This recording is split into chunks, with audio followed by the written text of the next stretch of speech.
Hi, my name is Tony Smith, and my wife Mary Smith and I are the co-founders to the Keys to Enlightenment program.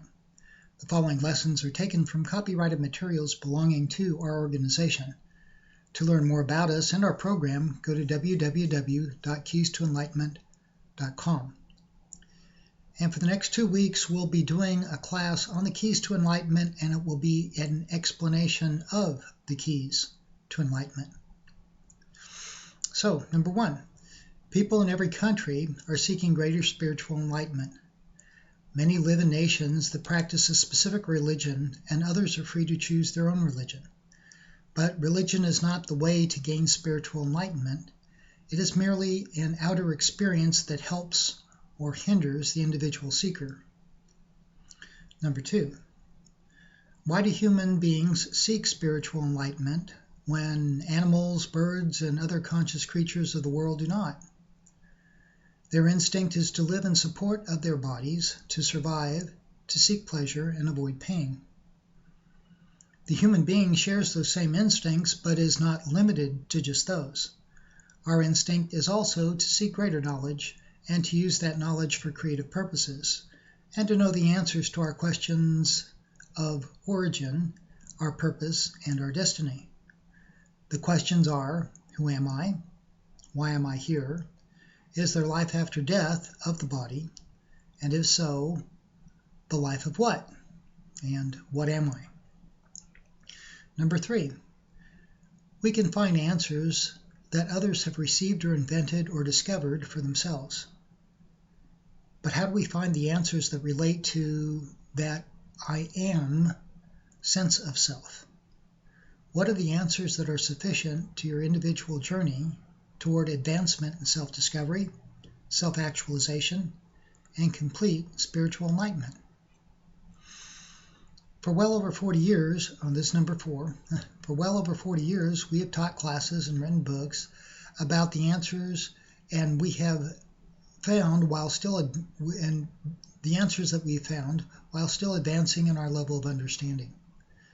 We suggested to our students and readers that they contemplate the answers that we found in order to stimulate the inner spiritual guide that would dialogue with them and produce a concept that could fulfill their need to know from their current position on the path. But no one can tell you what your soul yearns to know about spirituality, about spiritual reality, except the source from which you came. Some of us know this source as God. Others, having lost faith in that name, have given the source a new name that is comfortable for them. In any case, it is your concept of that source that determines your progress toward subjective experience of the source and in the source. Your concept is determined by your own perception of reality. As your perception of reality changes, so does your concept of the source and your relation to it. On our homepage, at our website, www.keystoenlightenment.com, the 4 keys to advancing in spiritual enlightenment are listed as meditation, prayer, spiritual study, and application. The words keys to enlightenment have been used by many people, authors, and ministers, each giving their ideas, ideals, comments, and philosophy regarding their individual concepts and impressions of what the keys to enlightenment are. From their perspective, the keys they list represent what they have done or believe to be that which is required and has brought them to their existing level of spiritual understanding. Some have listed 12 keys, others 7, still others only 2. Our 4 keys, along with our concept of individual evolving consciousness through expanding spiritual awareness, spiritual understanding, and spiritual character, is the very basis of our ministry.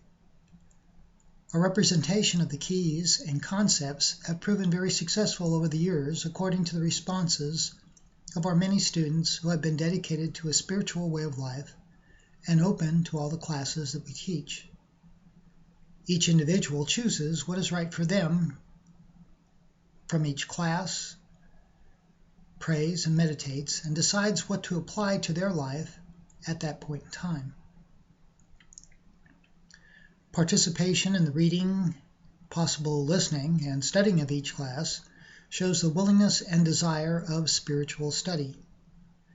We will offer in similar or different forms classes in prayer and meditation, and sometimes we do this yearly.